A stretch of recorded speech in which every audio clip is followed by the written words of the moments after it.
read and heard a lot about the ongoing war between Israel and Hamas.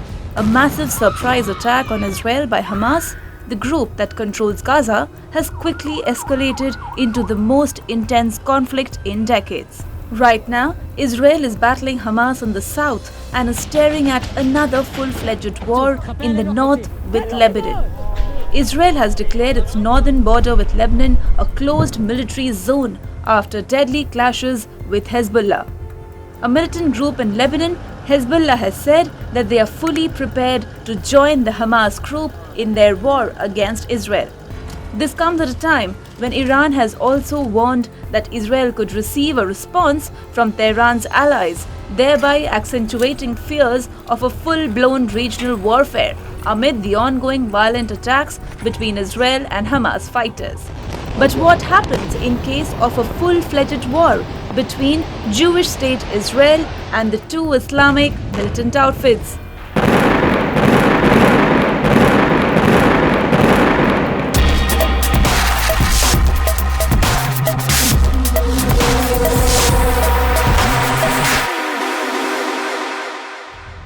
בשעה האחרונה בוצע ירי מלבנון לעבר היישוב שתולה.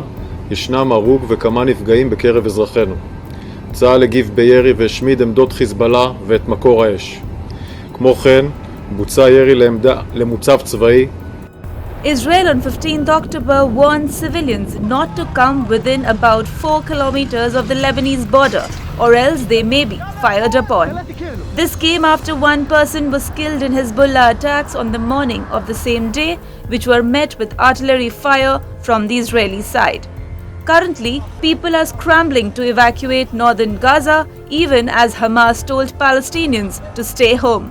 An Israeli shell on 13th October landed in a gathering of international journalists covering clashes on the border in southern Lebanon, killing 1 and wounding 6. The war, which reached its 10th day on 16th October, now has claimed over 4,000 lives since Hamas launched an incursion on 7th October. Israel's defense forces have been exchanging fire with Lebanon on the northern parts of Israel since after the Hamas attack on Israel broke all hell loose.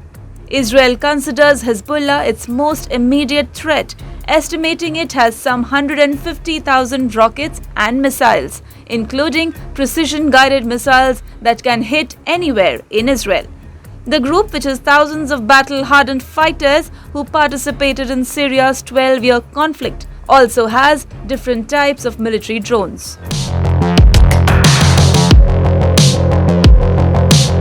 But what exactly is the Hezbollah? In simple words, another Iranian proxy, a very powerful one in Lebanon. It was formed back in 1982 with one objective: to fight against Israel's occupation of southern Lebanon. And how many fighters do they have? Some 100,000. They fought a war against Israel in 2006. Hezbollah lost more than 1,000 fighters, while Israel lost around 120 people. They pounded Hezbollah's military assets and infrastructure, but Israel couldn't eliminate Hezbollah.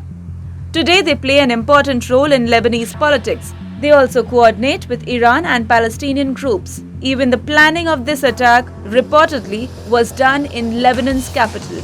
Like Iran, Hezbollah has denied this, but their leaders can't seem to contain their joy. The sneak attack by Hamas, the rocket fire by Hezbollah, all of it is being orchestrated by Iran. So the question is, do they want an escalation? Israel, however, is not waiting to find out and has sent more soldiers and tanks to the northern border. It's a neat strategy for Iran and Hezbollah to keep Israeli assets tied down in the north. But it's also a risky one, because if Hezbollah and Israel go to war, it won't be a local one.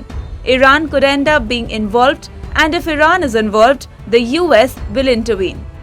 اظهار داشتند که آمادگی دارند در ارتباط با شهروندانی که و افراد غیر نظامی که اکنون در اختیار گروه‌های مقاومت قرار دارند اقدامات لازم رو برای آزادی اونها انجام بدن.